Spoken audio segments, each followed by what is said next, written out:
2018, Christopher has been working in the psychedelic community as a spokesperson, educator, event organizer, and coach, where he learned from many colleagues in medicine, shamanism, psychotherapy, and research. He's sat with traditional plant medicine carriers, assisted in, I just don't even know how to say these names. Is it Kambo? Oh, Kambo, yeah, ayahuasca. Bufo, ayahuasca ceremonies under trained supervision. In 2018, he completed a master's in health science and integrative medicine. His platform, Open Mind Integration, offers educational content, coaching on psychedelic harm reduction, and Trip Setters Network. Sure, I thought I had time and I was going to read that over. It was all good. So, Lake Harriet Spiritual Community, help me welcome Christopher. Thank you so much.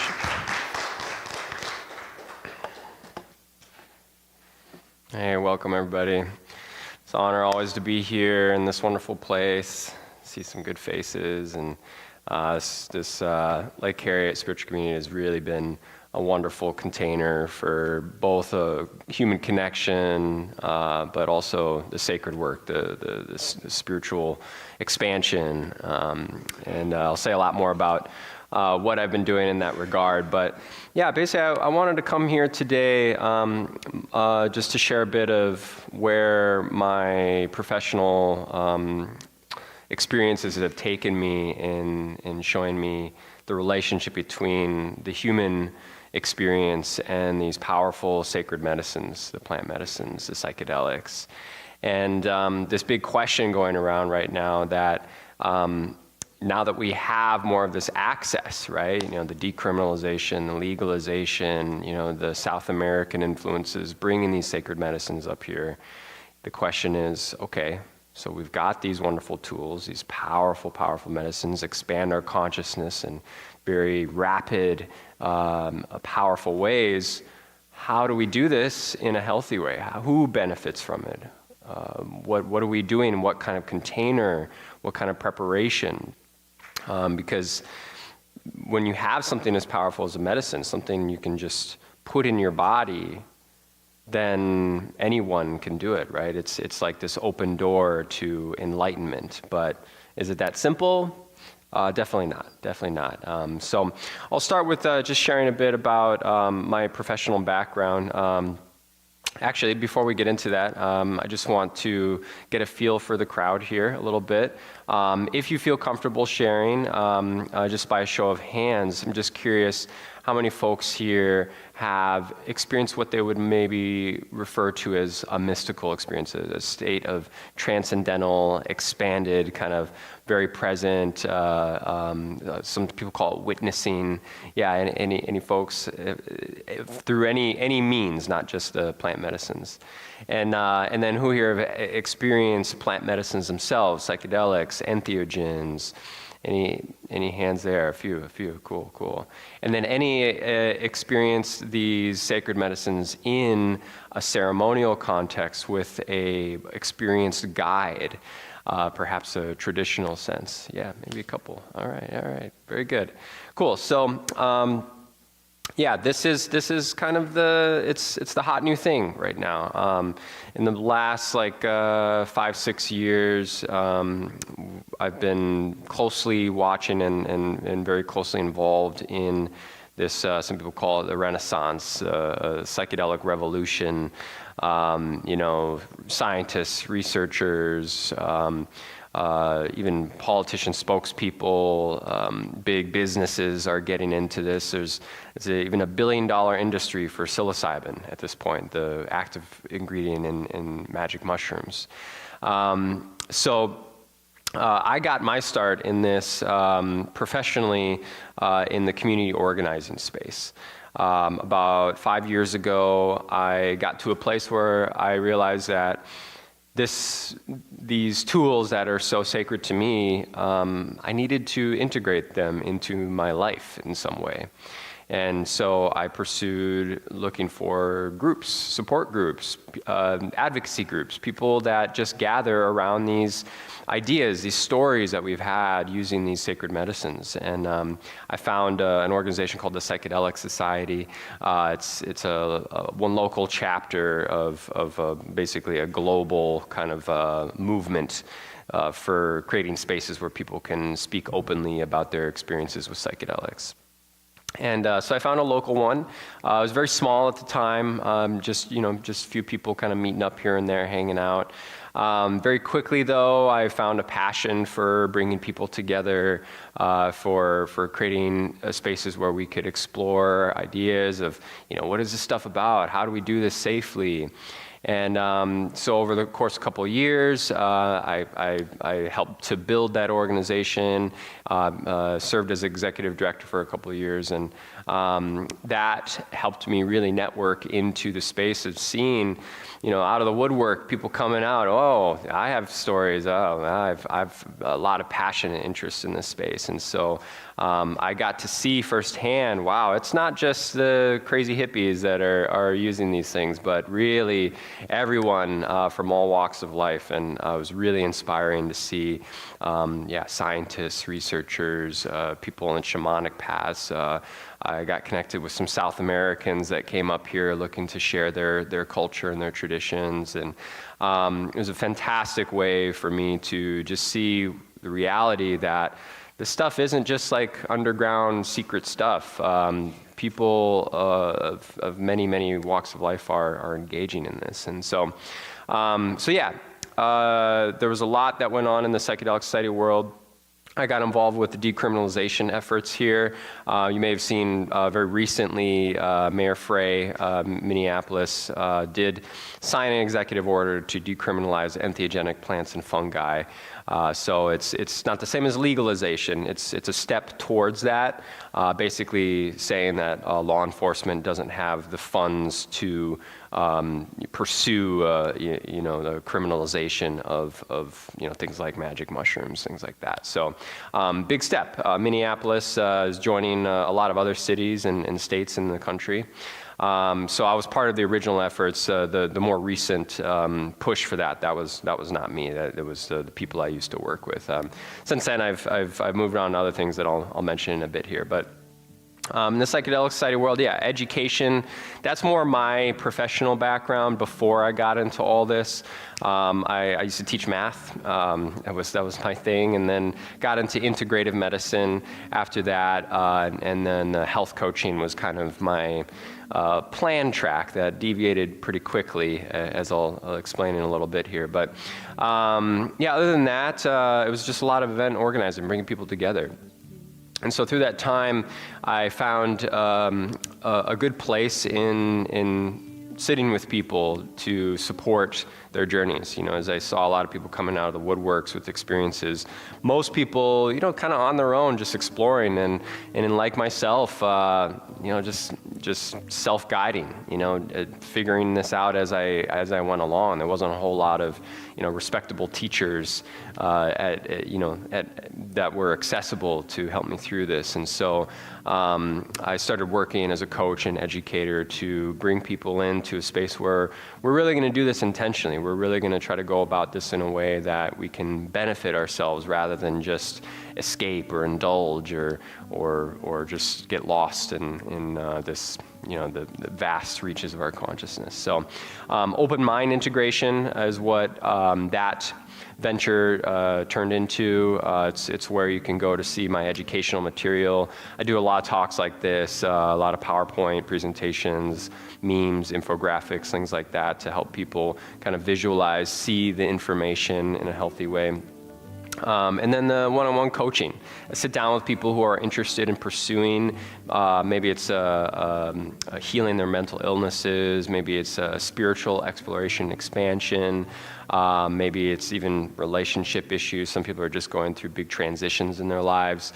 So I sit down with people and I work out, okay, so you're thinking of taking mushrooms, how can we do this in a safe way? You know, take a look at your medical background, health issues, but also tangible things in your life, like your relationships, your career, what your home life is like, because these experiences can potentially shift your perception around every aspect of your life. And so if you bring into that your awareness where you're at, that can help to see, all right, maybe I can shift this a little bit in a way that will allow me to move through this barrier, this blockage.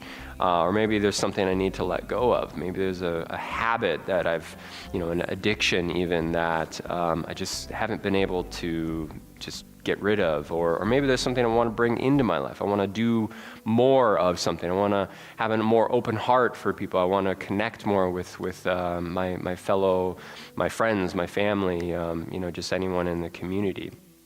It's a big part of my path personally. So yeah, that's open mind integration. More recently, unfortunately, as I was just on the way out, someone was offering their condolences for the loss of one of my other work ventures, Creator Space in St. Paul. Is this beautiful, very similar to what we do here in Lake Harriet, kind of a conglomeration of creative and spiritual exploration and expression. Recently closed down just for financial reasons, wasn't enough funding, but spent a few years there doing actually a lot of this work, a lot of my practice and bringing people in to help them navigate these spaces. But more recently, where a lot of my passion is at the moment is Luna Wolf Sanctuary. This is our fully legit ayahuasca church, and Lake Harriet here has been beyond generous to help us to realize this vision of bringing accessible sacred plant medicines into the local community to be able to offer them in a healthy way, in a safe container for people. And so along with my colleagues Alex Fries and Stephen Gotarch, we put together a lot of work on the back end to make this a safe, responsible, legal way to offer these sacred medicines to people. And so it's been about a year since we've been doing that, and certainly got a lot of stories there. I'll be reflecting a little bit today on that. Seeing the different kinds of people come into this space and have these experiences. So happy to answer questions about that. A lot of info on the website though, lunawolf.org, if you are interested in what it's like to sit in traditional ceremony with ayahuasca, bufo, combo. A lot of info there, but we make ourselves available too. We will show up here and answer questions. We have potlucks, and we do some sound baths, and so you can kind of get a feel for the energy of the ceremonies. So, okay, so just a little bit more about my background, and then I'll get into a bit more of the nitty-gritty here. So. My education was, like I said, I was a math teacher, but quickly progressed into the health realm. I studied integrative medicine at the George Washington University. And I got into that because I had a lot of interest in creating a human vessel that was functioning at its highest capacity. And chronic illnesses, metabolic disease, mental illnesses, as we're all very familiar with, is a big issue and very difficult to navigate in our world of many toxicities and stresses and just things that just seem to keep us down. To my surprise, though, as I was studying, a lot of my colleagues were doctors, nurses, pharmacists. When I started to bring up things like psilocybin for depression, their ears perked up. There was an interest. I think a lot of folks, especially in the mental health world, they see, our tools right now they're just not quite getting it. It's not quite getting the results that we'd like to see, and so maybe it's time to explore some other options. And the world of psychedelics has been a very clear place to start looking, not necessarily the answer, but because they've been pushed aside, pushed underground, made illegal, we just simply have not been using them in the mainstream. They've just kind of been neglected. And so clearly, if there is something new that we're looking into, there's a lot of potential there. And as I'll get into it here, there certainly has been a lot coming out of that. So how did I get into this, though, the world of sacred medicines? Really, it was just curiosity. Topic of the month, I hear. And psychedelics, they have this beautiful novelty to them. The state of consciousness they put you into, I would describe as actually really generating novelty out of even nothing. You know, you've probably heard stories of people that just kind of staring at a wall and, you know, don't know what they're seeing, but clearly they're going through a whole lot. And it's because they allow our minds to just see more of what is there, but we maybe are filtering out. And so curiosity, of course, got me into it. And then once I saw that there was a lot more to my personal experience, my subjective experience, it was easily the most fascinating thing I've ever encountered. And I think also one of the elements that I'll get into here, what attracted me to them, is the ability to be in control of my state of consciousness. Because altering your state of consciousness through other means, if folks have tried, is not terribly easy. You know, you got meditation, breath work, prayer, yoga, even I would say sensory deprivation, trance states, you know, rituals, sacred rituals, many ways of doing it, but most of them require effort, they require time, they require practice, discipline, some even over a long period of time, many years before you can really get to those distinct states of consciousness. And so once I discovered that there was a way to do this very quickly, rapidly, almost instantaneously even, the possibilities just started to just come up in my mind. And so immediately I started exploring on my own. Like I said, I was young, I was curious, and lack of guidance, but luckily I have a naturally cautious nature. And honestly, I wouldn't have made it this far if I wasn't, because as I get into, there are some definite pitfalls of these powerful medicines. So it was just many years of personal exploration. Most of it was kind of on my own, but, you know, I had some friends, you know, we would go places, music festivals, sometimes just hanging out. Being outside was always nice. But it really didn't quite get me to the place that maybe the promise of enlightenment suggests.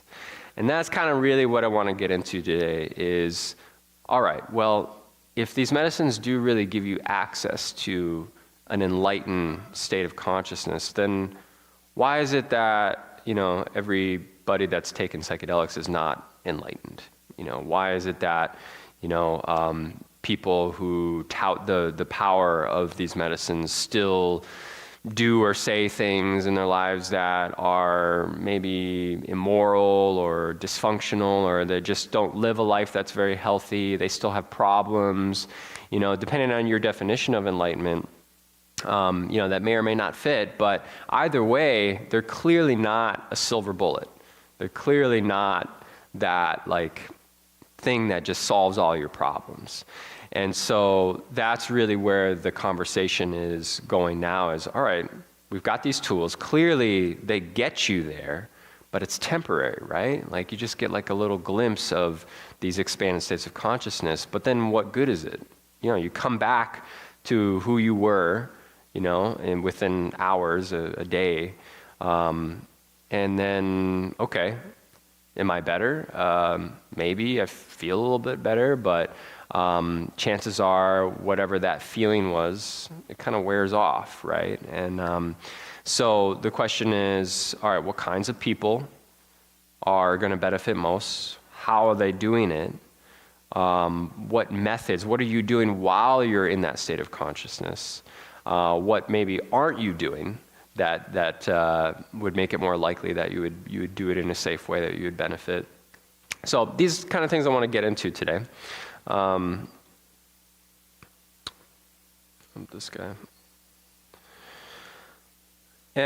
So yeah, these medicines, they have these distinct advantages, right? Like, all you have to do is put it in your body. So really, it's not hard, despite how some people can get a big ego about, like, oh, I've taken 5 grams of mushrooms, or I've taken 10 tabs of LSD, Not impressive, though, frankly. It's, you could do it just out of ignorance or even on accident. That doesn't mean that you're more enlightened or that you're tough or anything like that. And frankly, seeing what I've seen in the world of recreational psychedelics, yeah, it does harm. It can definitely do harm to people. And so I like to see folks that, yes, they're taking advantage of these tools, but they're also achieving their goals in life. They're manifesting their desires. They're experiencing healthy relationships and bonds. They have respect in the community. They're grounded. They feel tangible. It's not like the more you take, the smarter you are. It's really something that you have to put in work in order to make it good in your life. So.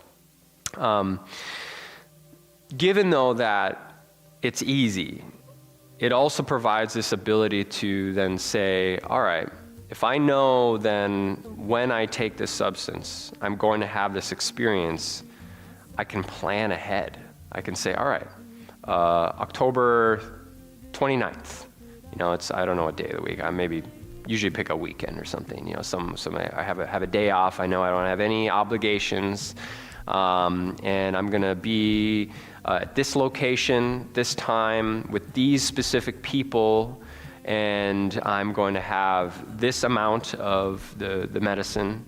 You can just dial in every parameter, ahead of time, and certainly some things you have to kind of go with the flow on, but when you have time to plan ahead, you can really hone in on building a container that's safe and responsible and has good supportive energy, and just the whole feeling of it is a certain way. Maybe you want to accomplish something specific, and so you expose yourself to certain stimuli, or you have certain activities planned out, or maybe you have a therapist there that knows your kind of background, the things that you're dealing with, and so. It gives us this advantage, because with other methods, like I said, meditation, breath work, yoga, you can certainly incorporate this stuff into that, but it's not quite a potent, like, boom, expanded state of consciousness. You have to build up to it, and there's a lot more effort that you have to put in. Effort is not a bad thing, though, and that's actually what I'll get into here in terms of, all right, easy, it's fast, it's powerful. What's the catch, right? There has to be a downside, and 100% there is. The ability to do it easily, yeah, it's almost like giving, let's say, I don't want to go too extreme here, but like giving a sharp object to a child, like a sharp knife. A sharp knife is a wonderful tool. It can do many things, but if you give it to a child, they're likely to do something pretty harmful with it pretty quick. It's almost too powerful. It's too good. And so to those who maybe didn't put in the time to figure out, all right, how do I do this healthy? How do I do this safely? Yeah, they're likely to make some mistakes and do some harm. So that's kind of the obvious thing. And so there is a bit of a learning curve to it. I took the kind of long self-guided approach, but most people getting into it nowadays, there's a lot of resources, a lot of educational resources, people you can talk to, organizations, like I said, psychedelic societies, things like that. So you can learn a lot ahead of time, and that's going to allow you to maybe avoid some of the obvious pitfalls, and maybe go a little bit more towards some healthier ways of accessing it.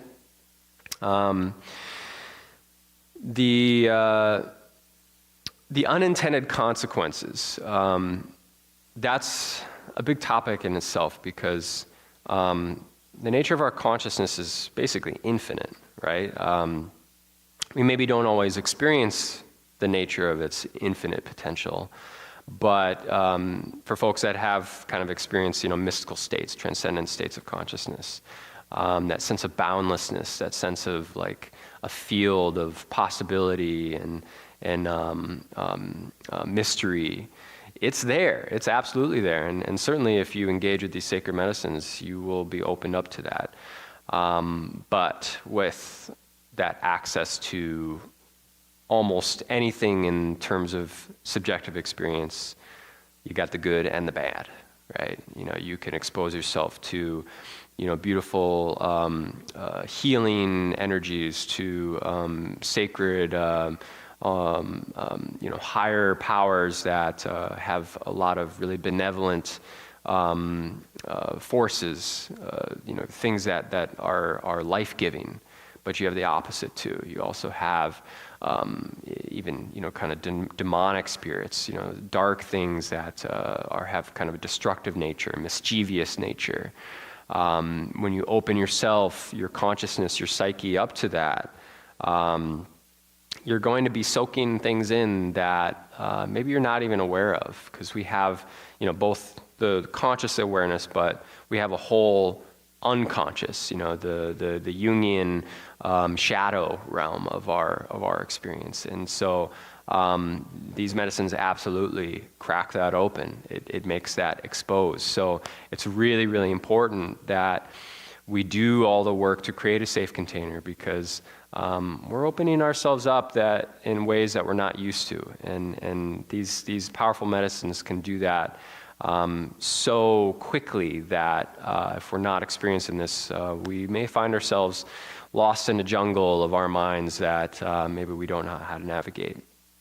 So then there's the whole nature of it being temporary, right? Sure, we can have a fantastic, wonderful, enlightening, healing experience even, but we got to come back down to earth. Our egos will come back, and we still have to face the everyday struggles, the stresses, relationship issues, just work stress, just meeting our basic needs, and then all of the seductive indulgences that are there that can latch on and bring us down. So when something is so wonderful and magical and powerful but temporary, there is a tendency to over-rely on it or even overindulge, right? Because it's easy, we can just go back in over and over again. But it does take a toll. There's both, I would say, the energetic depletion of it. Medicines you can think of as like injecting fuel into an engine. It's like just direct injection of fuel, and that's going to rev that engine real hard. And certainly, you're going to go fast. You're putting power into the vehicle, but you rev that engine too hard, too much, you're going to burn it out. You're going to destroy the mechanics of your vehicle.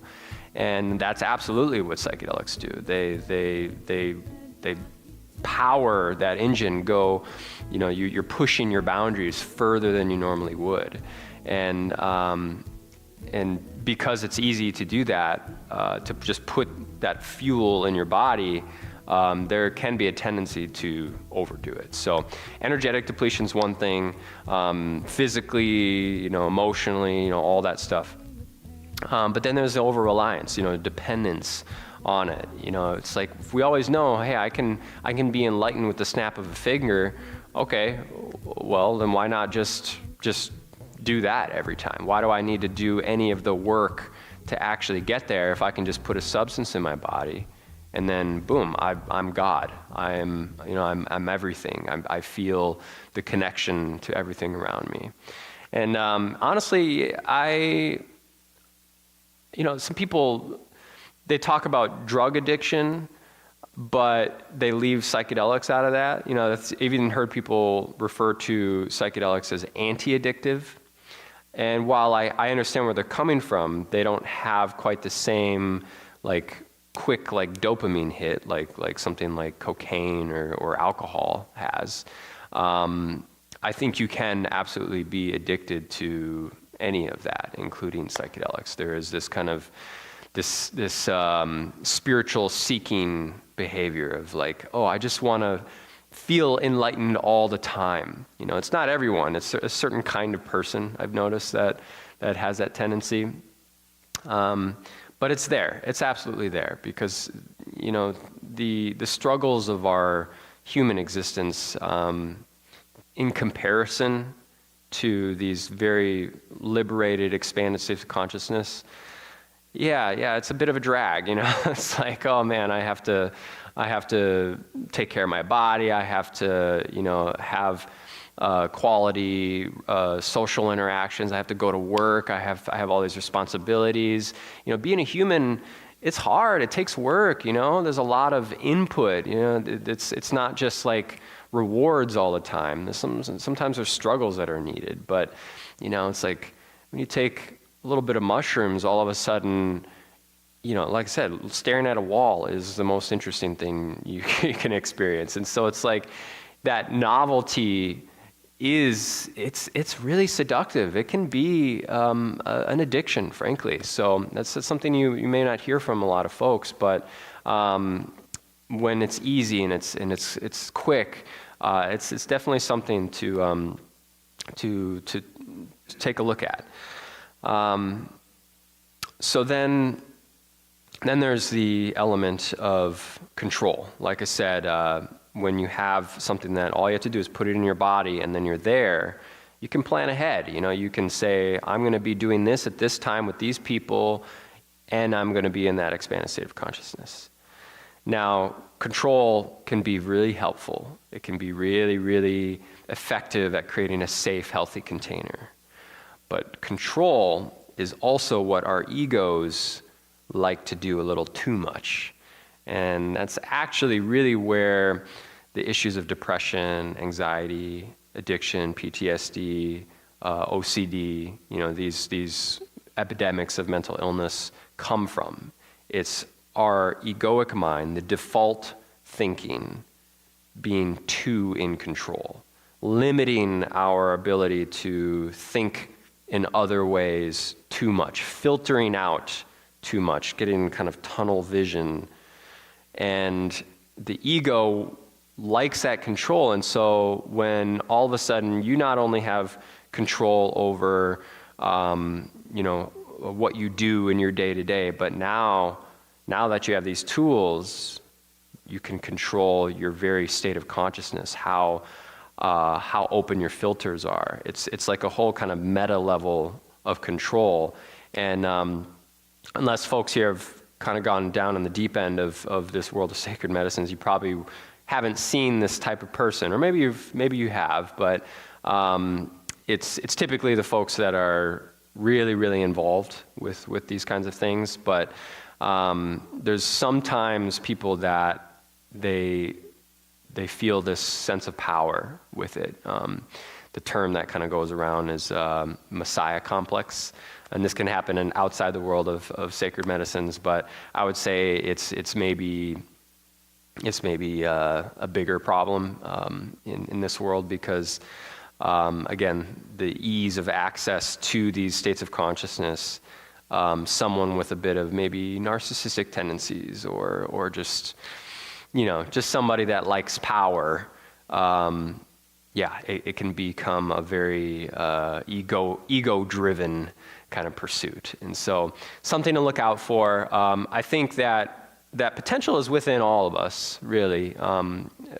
In the right container, you'll be able to avoid that. And I'll talk more about what kind of containers are good for that. But it's something to keep in mind, because especially now that psychedelics are going mainstream, we got ayahuasca churches popping up all over the place now. This is something you'll as maybe a potential seeker, somebody that wants to experience this for yourself.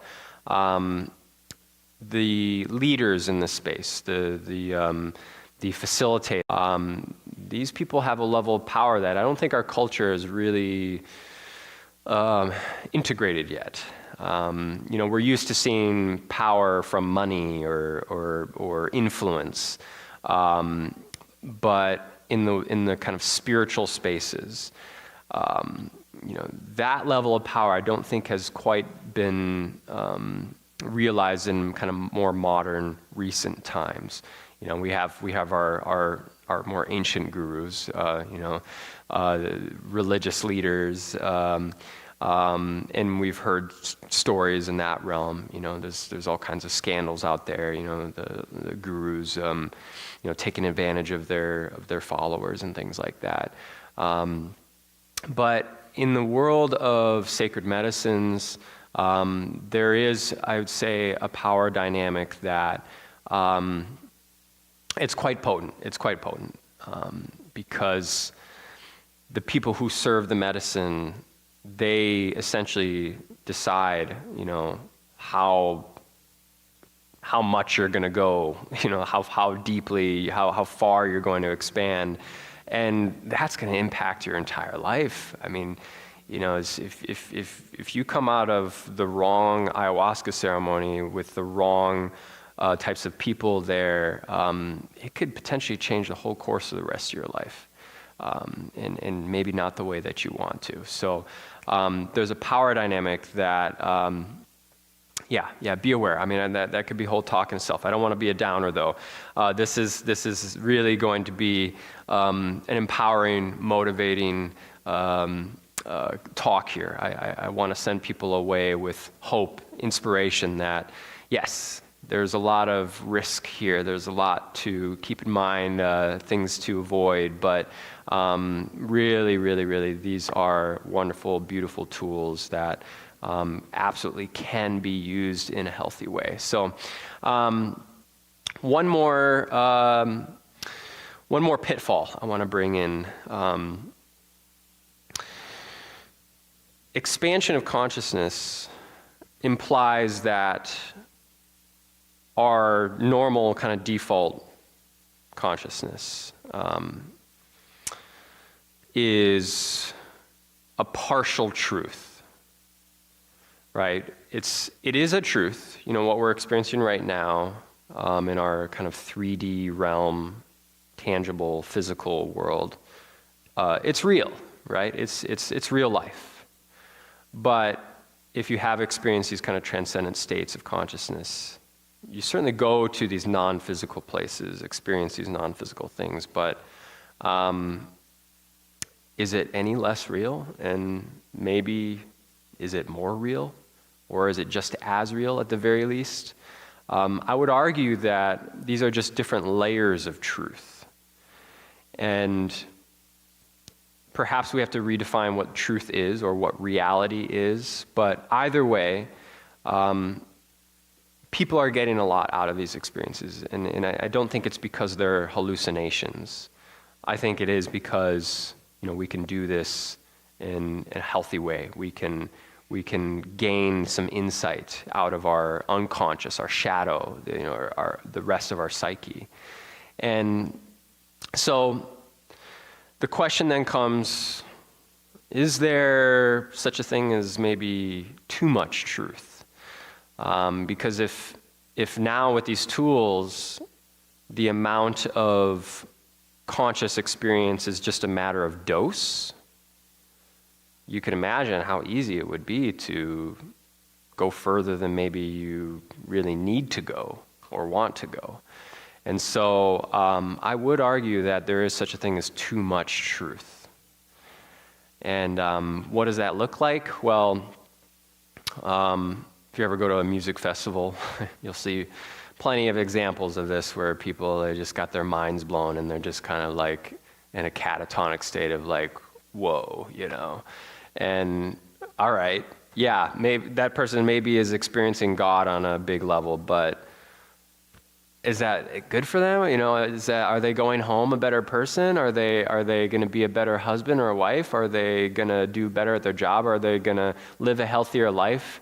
Maybe not, and probably not in a lot of cases. So, yeah, when it's just a matter of dose, really, really important to be responsible about maybe there is a level of truth I don't need to see right now. Maybe I just want to go far enough so that I can, be a better person in my family, you know, be a healthier, stronger version of myself. So something to keep in mind. So, okay, so how do we do this in a healthy way? I've just got a few minutes here, but there's a lot more that you'll hear in the realm of what we're doing with the Luna Wolf Sanctuary. My colleagues Stephen and Alex, we do our open houses up here, and we talk all about how it is we run our ceremonies. You know, what's the intention, what elements of the South American traditions we bring into it, how it is we decide, you know, how much medicine to give people, what the preparation is. Preparation, huge, enormous. That includes intentionality going in too. What are the reasons you're doing this? You know, what has led you to this? Is there maybe something external that maybe something ego-driven that is guiding you to it? And these are conversations we'll have with each individual that comes into ceremony, because the reasons you're doing it, it's going to become exposed whether you like it or not. And so if you're doing it just to escape or indulge, or if you're doing it just because someone else told you to do it, which unfortunately does happen more often than you think, then maybe you're going to get to that level of too much truth quicker than you think. And then you'll have a hard time coming back to your life and integrating it in a healthy way. So there's a lot to say about that. I encourage you to reach out. Left some cards on the table here if you're looking for more information. I got a lot of educational material, but like I said, myself and my colleagues, we make ourselves available, you know, because we're not just dishing out medicines to everybody, you know, willy-nilly. It's really, really something that we take great care of, because as I've spoken about here today, there is a cost to this. There's a reason to take it seriously, and if you do, then you'll be rewarded. Yeah. I'll take some questions. Sure. Yeah. Yeah. Where do the all Brazilian snuffs fit into this? You know better. Where do all the Brazilian snuffs fit into this? I mean, they're rarely available by Mayo. You can order tons of them. Yeah. Some of them are very strong. Where do they fit? Are you speaking about like the rape medicine? Okay. Yeah. Snuffs. Yeah, so they're generally not considered to be like the entheogenic, visionary, psychedelic types of experiences, but absolutely very, very strong, powerful sacred medicines that can actually really have an expansive effect. Oftentimes, I would say they're used more as kind of a cleansing kind of medicine. Some people use them in preparation for like an ayahuasca ceremony. We often serve that leading up to the main ceremony. But some people, it's just a way to stay healthy. You know, some people just use it to keep their mind clear and open, and like keep their body nice and clean. So I'm also aware of the fact they're not good for people with high blood pressure. They have a very strong stimulating effect. So yeah, you want to be careful with that, and it can be really, really intense too if you take a large amount. So, but yeah. Mm-hmm. We have time for one more question, Sure, and then we are going to move on to the offering. What kind of health conditions do you have to be aware of? You know, Yeah. Have like, high blood pressure, diabetes, what kind of things? Yeah, it does vary a little bit depending on which medicines you're using. Ayahuasca is probably one of the trickier ones. It has a component that is very, very interactive with basically all psychotropic medicines, psychiatric medications in particular. So ideally, we like to see people come off of the psychiatric meds, some amount of time depending on how long you've been on it. But also in general, yeah, just kind of overall physical robustness. If you are going through a lot of kind of chronic illnesses, or you've had maybe a recent medical event or a very traumatic event, you're going to be a bit more sensitive, a bit more fragile. And like I said, these medicines, they rev that engine. You're putting yourself through something fairly intense. It's kind of like going on a roller coaster or something. Your body is going to be ramped up. And so we want to see people come in as strong as possible, but we'll also moderate the amount of medicine we give depending on all of these factors too. And so, we had an 82-year-old woman come into one of our ceremonies. She had a wonderful time, and we were just very extra cautious in that realm. So yeah, there's a lot of flexibility there, but certainly you want to be aware of if you have some more kind of fragile conditions. It can be a factor for sure. Mm-hmm. Yeah, I would say also overall stability in your life too. That's kind of where the mental health components sits in, and so we like to see people come in to a relative kind of baseline of functioning. If your life is kind of a big mess or something, in various regards, then yeah, maybe wait until you get to a place where you're a bit more stable to where you can afford to rev that engine a bit. So, yeah. Mm-hmm. All right, yeah. All right. Thank you so much, Christopher. Thank you so much, yeah.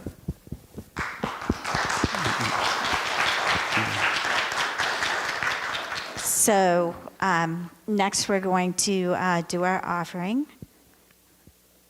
So John and Dave are going to help us with that.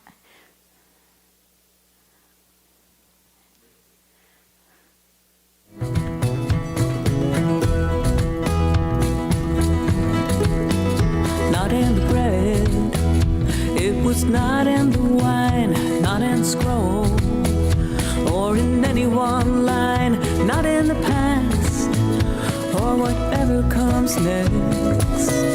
There it was in the places I did not expect. Start with a stone, the humblest of things from this relic of bedrock. Eternity springs. Go back to the source, go back to your home. Heaven is waiting, but start with a stone.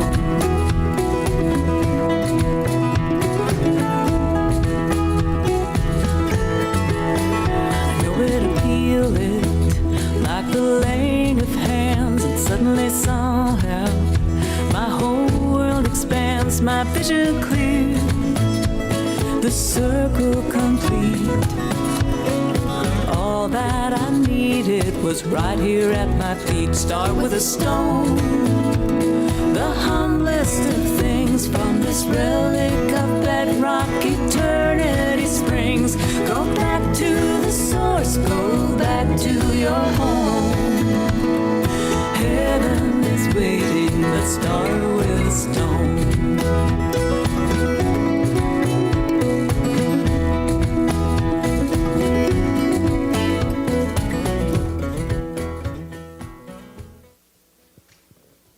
As is our tradition, we're going to bless all this green energy here.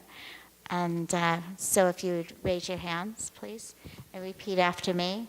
God's perfect love. God's perfect love. Flowing through me. Flowing through me. Blesses and multiplies. Blessed and multiplies. All that I give. All that I give. All that I receive. All that I receive. And all that I am. And all that I am. Oh. So as our is our tradition. We're going to circle up. Probably we're going to have to like come through the middle of the chairs here somewhere. And Krista will give us a blessing to send us on our way.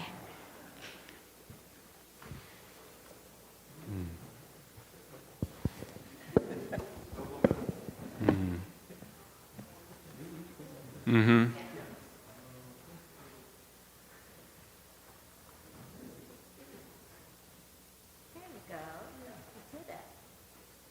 Oh, lovely. All right, yeah, if you'll join me in bringing this beautiful connection of lovely people in this sacred space, letting our energies flow through each other, feeling our hearts open a little bit, our minds open. Yeah, just allowing ourselves to take a little bit of this sacredness back out into the world.